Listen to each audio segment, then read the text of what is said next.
The book is called 150 Years of Obamacare by Daniel E. Dawes. Daniel, you make the point about November. Correct. And so people are saying, well, I vote for various reasons. Why should this be at the center or number one on the list of why they should vote? So we have gone through 10 brushes with death. This ACA has experienced 10 brushes with death. And the November election actually could be the 11th brush with death and the most fatal for this law.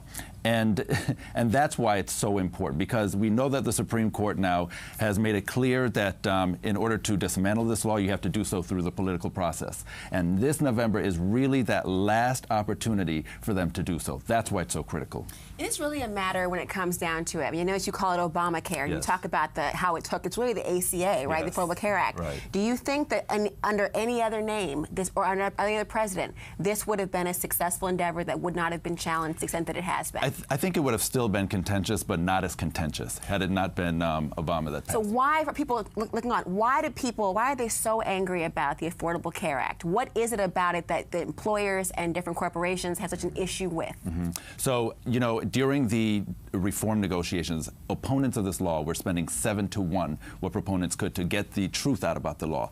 After it passed, they were spending 15-to-1 to really bring it down. Mm-hmm. And I think the issue with the stakeholders, with different industry, is this is a $3 trillion industry. Mm-hmm. And yes, the law is the most sweeping healthcare law. It's impacting, their bottom lines, right? But it's there there are provisions in there to reduce the cost of care across the board. Mm-hmm. And there are certain groups that don't like that. Mm-hmm. In regards to your book, I want to know if someone reads your book who is opposed to the ACA, what will they learn from it? What kind of takeaways, 1 or 2 takeaways, would they get from the book to maybe not change their view, but maybe enlighten their view on the ACA? Great question. And I'll tell you that I think when they look at this book, they're going to recognize that it wasn't just one man, it wasn't just one administration, one Congress that passes. It was generations of health equity champions who were pushing and spent decades of their lives trying to get this done.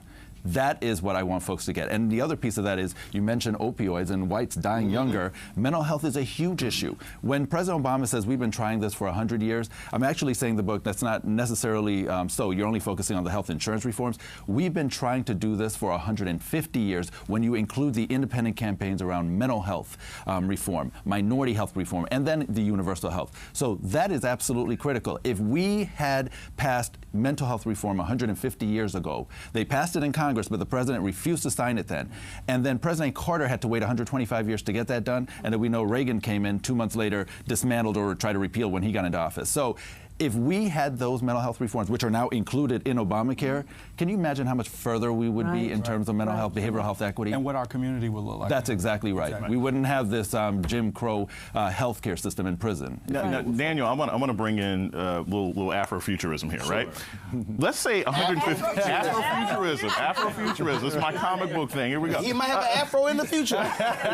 So let's jump ahead to 150 years from now, because I've always thought whether you look at Europe, you look at Asia, healthcare is pretty much becoming standard. Yes. So if we jump ahead 50 years, if we jump ahead 100 years, what kind of basis will all future healthcare be looking at? Because I don't think this is going to change. I don't even think, in all honesty, if a Republican got into office, we've already seen this happen. They can't repeal this because too many people they can't repeal all parts of it. What does this look like in 50 years? What would be standard healthcare for an American in 2070 or 2080 based on what we're accepting now? Real quick. Sure. So I believe that you're going to see, you're right, the cost issue is something that we've got to tackle. I think you'll see a lot of progress in moving forward with increasing access and coverage, but I think it's that quality piece that we have to work on, the cost. 150 Years of Obamacare by Daniel E. Dawes. Daniel, we appreciate it. Thanks so much. Thank you, sir. I'll be back in 60 seconds on News 1 Now.